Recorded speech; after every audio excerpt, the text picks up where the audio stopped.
Oferecimento Sesc.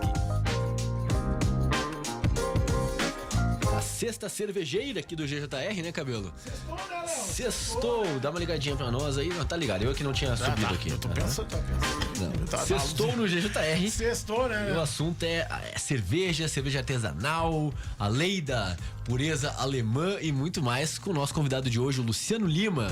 Bom dia, Luciano, bem-vindo ao GJR. Bom dia, obrigado pelo convite aí de vocês. Um ótimo dia aí pra todos os ouvintes e vamos falar um pouquinho de cerveja. Tá certo que o horário, né, Cabinho, poderia ter sido happy hour.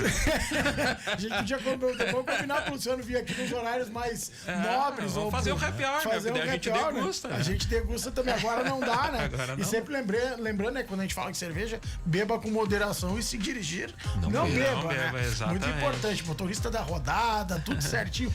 Luciano tá aqui, né, Luciano, que tem um trabalho bem legal junto a empresas que prestam serviço, né? A gente tá com os copos aqui, quem tá vendo em vídeo, né? Da Luciano trabalha junto a Rúvulo, que é uma das principais distribuidoras para players que vendem cerveja, porque fazem os copos Isso, ela é a segunda maior, né, do Brasil hoje, olha, né? A Rúvulo, ela trabalha aí com todas as grandes empresas do mercado e muito regionalmente também, né?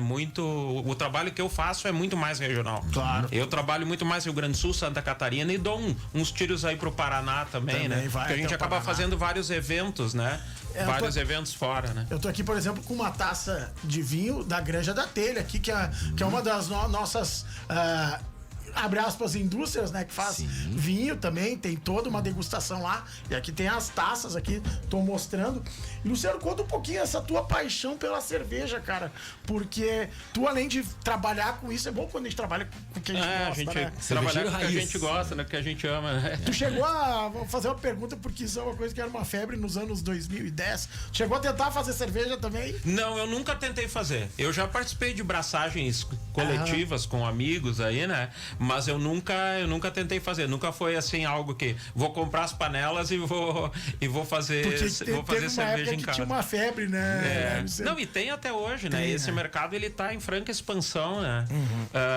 Muitas cervejarias artesanais e artesanais até que a gente pode dizer que não são mais artesanais, já são cervejarias grandes, né? Já visto que a gente tem aqui na nossa região, né? De cervejarias. A Felsen, né? Que tá Felsen, forte. Quantas a gente tem por aqui, né? Farol, que já tem uma tradição aí desde quando os alemães construíram. Viking, também. A própria Hazen, Grambier, que foi vendida, né? Agora, foi vendida. Felsen, né? Edelbrau, Nova Petrópolis também, fantástico. Edelbrau é uma excelente cerveja, né? Então eu entrei nesse mercado porque eu trabalhei 14 anos eu cheguei a trabalhar na Skin Cariol. Na Skin Cariol. Eu entrei em Skin Cariol, né? Depois virou Skin, daí lançou a marca Nova Skin com um grande boom aí de propagandas e artistas, né? E eu fiquei 14 anos trabalhando lá. Trabalhei com comercial, mas eu trabalhei com trade marketing. Quando eu entrei no trade marketing, eu comecei a entrar nesse mundo, que é o mundo de comprar copos, comprar bolacha, trabalhar com os produtos das marcas para o atendimento ao mercado. Positivar o cliente. Ao ponto de venda, que é colocar a tua marca lá. O trade nada mais é do que ele pega a marca lá desenvolvida pelo marketing, traduz em produtos e ações para que o público tenha contato com a marca, né? Então eu fiz curso de beer sommelier. Perfeito. Eu dava cursos aí no Brasil inteiro pela Skin, que depois virou Brasil Kirin e depois foi comprada pela Heineken, mas daí eu já não tava mais porque eu vim pra Hazen. Fiquei 7 anos na Hazen. Sim. 7 anos em Hazen e fiquei 1 ano na Itaipava também, do Grupo Petrópolis. Trabalhou bem, né? E a gente até vê que a necessidade aumentou e que o brasileiro tá gostando mais de uma cerveja mais alto padrão, que as próprias companhias começaram a comprar algumas empresas, né? A Skin, a Ambev adquiriu a Colorado, a Skin, a Baden-Baden. Baden-Baden, Eisenbahn, Devassa. Né? Devassa. Nessa época eu tava lá, então eu comecei a trabalhar muito próximo com o pessoal que eram os donos de Eisenbahn e estar em Campos do Jordão, estar em Blumenau, e essa paixão ela vai crescendo, né? Claro. Aí depois que eu saí da cervejaria, eu resolvi, por convite da Rúvulo, também em fazer o meu trabalho, mas dentro do mesmo do mesmo meio que eu já vinha trabalhando. Aproveitar teu network. Só que eu já conhecia bastante gente nesse mercado, e a gente indo para esses concursos de cerveja, os grandes eventos cervejeiros, tu acaba cada vez mais conhecendo. Mas hoje a gente acaba atendendo aí, eu acabo atendendo bastante cervejarias no Rio Grande do Sul e Santa Catarina. Eu até vendo mais para Santa Catarina que no Rio Grande do Sul. É que o catarinense, né, principalmente a parte de Blumenau, ali é tudo, muito forte. Blumenau, Jaraguá, Timbó, Indaial, tem muita cervejaria. Me diz uma coisa. Floripa também, Floripa também, né? Floripa também. Me diz uma coisa, cara, vamos falar de cerveja mesmo, né?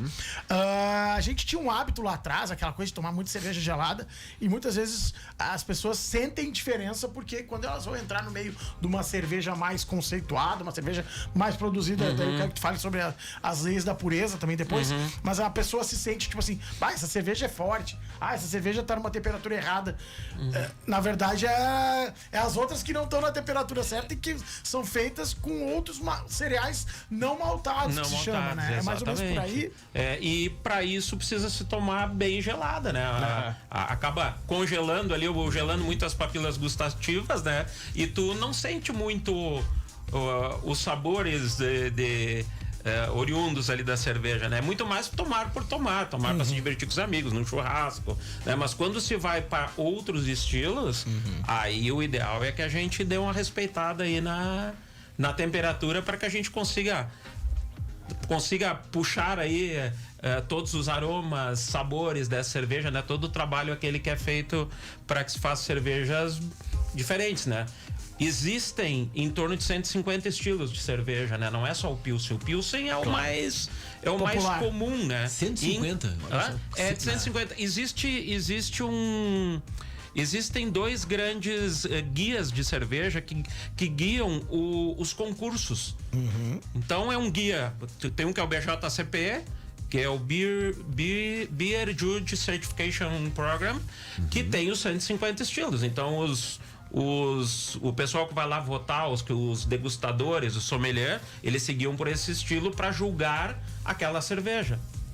Aí tem o outro que é o Brewers Association, que também é outro guia. Tipo as bíblias da cerveja. As bíblias da cerveja. E esses caras, e esse BJCP, ele certifica pessoas como sommeliers capacitados, como juízes capacitados para participar desses concursos. Imagina o cara ser, tipo, a profissão dele, juiz de cerveja. Avaliador cervejeiro.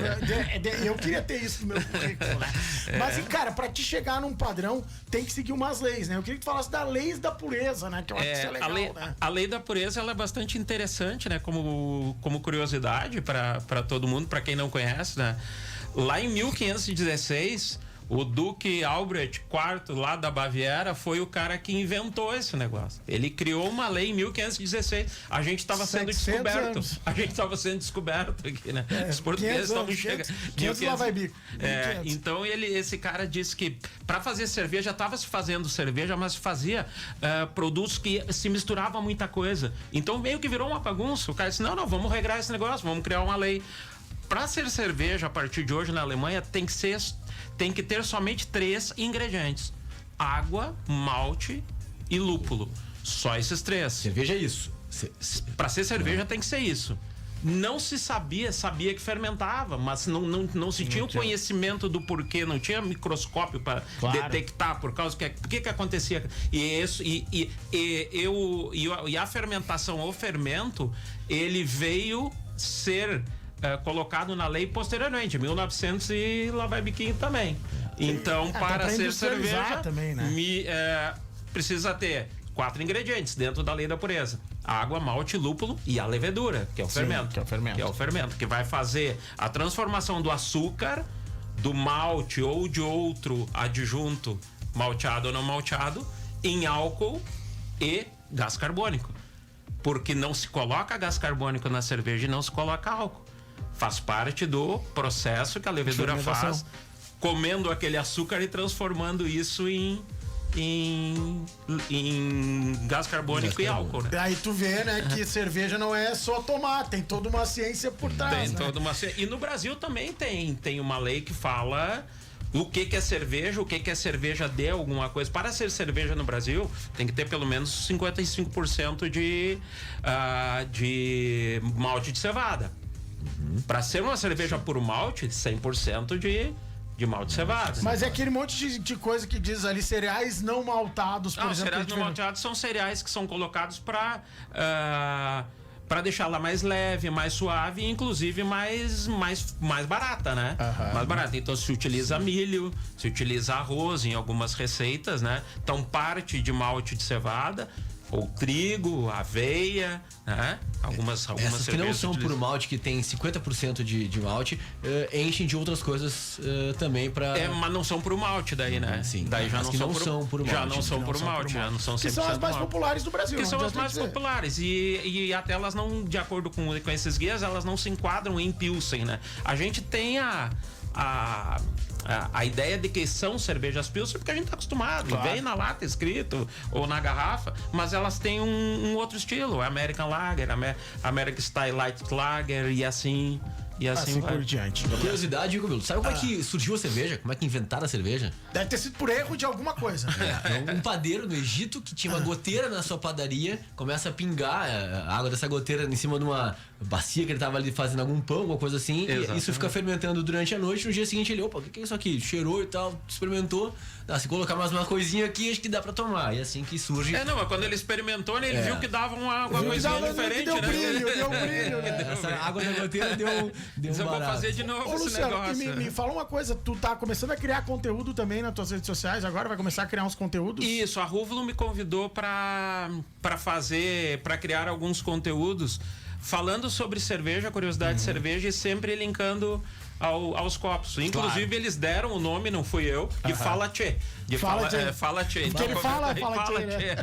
Eu sempre tô falando. O Luciano é meu vizinho, pra quem não sabe, tenho muita honra de ser vizinho dele, que é uma figuraça, gente boa. Então, quem quiser saber um pouco mais sobre esses conteúdos... Na Rúvulo Glass Company ou Luciano Lima personalizados no Instagram. Arroba Luciano Lima personalizados. Instagram e arroba Rúvulo Glass Company, né? Então agora eu tô indo a alguns, quando eu vou a alguns encontros cervejeiros, eu já entrevisto os meus clientes, já pego o copo, já falo do estilo que aquele copo tá sendo utilizado. Que cada copo que tem aqui é para um estilo, né? Para um estilo. Então tem aqueles mais tradicionais, né? O caldeireta, por exemplo, que é um copo do chopp, que é um copo de chopp que a gente tá acostumado aí, que é um copo bem coringa, né? Mas olha pra esse copo, me dá sede, cara.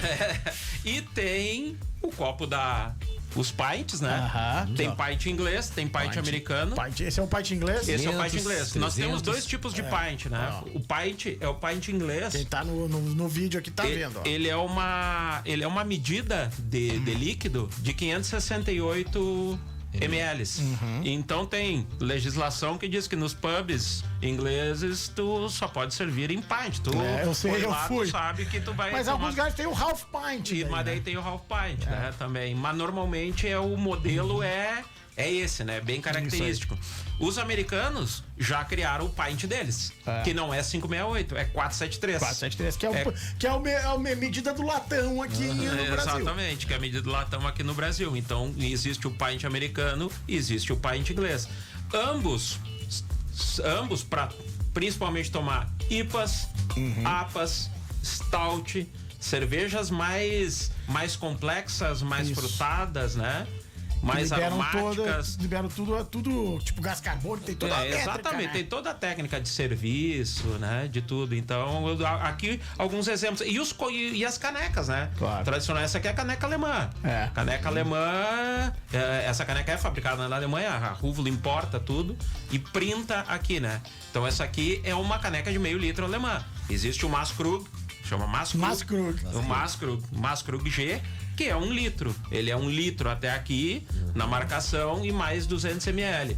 Esse aqui é 500 ml até aqui e mais a parte de espuma. Porque na Europa, quando tu vai pra Europa, tu vê que tu é obrigado a ter a marcação. Da espuma. A marcação até onde tu está comprando líquido, até onde tu tá pagando líquido. Eu me lembro sempre, né, no que virou virou uma referência. Antes das redes sociais, o cara ia pra cervejaria e falava, eu tomava uma bota.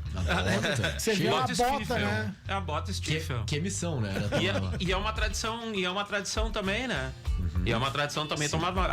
Eu vendo na Rúvulo a bota. A bota. Inclusive, eu tenho clientes aqui que. A bota vai quanto? 1,5 litro? É, 1,2 litro e tem a menor também. Meu Deus. E tem a menor também. Cano curto e cano longo. Mas é que a bota ela tem uma brincadeira, né? Que é no final virar aquela. No final virar e ela dá um ar ali naquela parte da ponta da bota e te dá um banho, né? Dá um empuxo. Bom pra se molhar mesmo. 8h48, a gente tem que já ir se encaminhando pro fechamento. Obrigado, Luciano, pela presença. Volta mais vezes quando surgirem novidades aí do ramo cervejeiro. A gente pode trazer ele de novo aí pra gente falar daí dos estilos mesmo, né? Fazer um bate-papo aí dos estilos. E pá, por que tem um que é mais amargo, por que tem um que vai fruta. Aí tu volta aqui pra gente conversar de novo. Só me chamar. Eu sei disso. Só bater na porta da frente. @Luciano Lima Personalizados no Instagram. Pra saber mais sobre os conteúdos que o Luciano Lima tá trazendo aí sobre o homem conhece, mundo cervejeiro. Autoridade no assunto. Rápido intervalo, já voltamos. Obrigado, Luciano. Até a próxima. Até a próxima, gente. Tudo de bom. Obrigado. Grande Jornal Regional.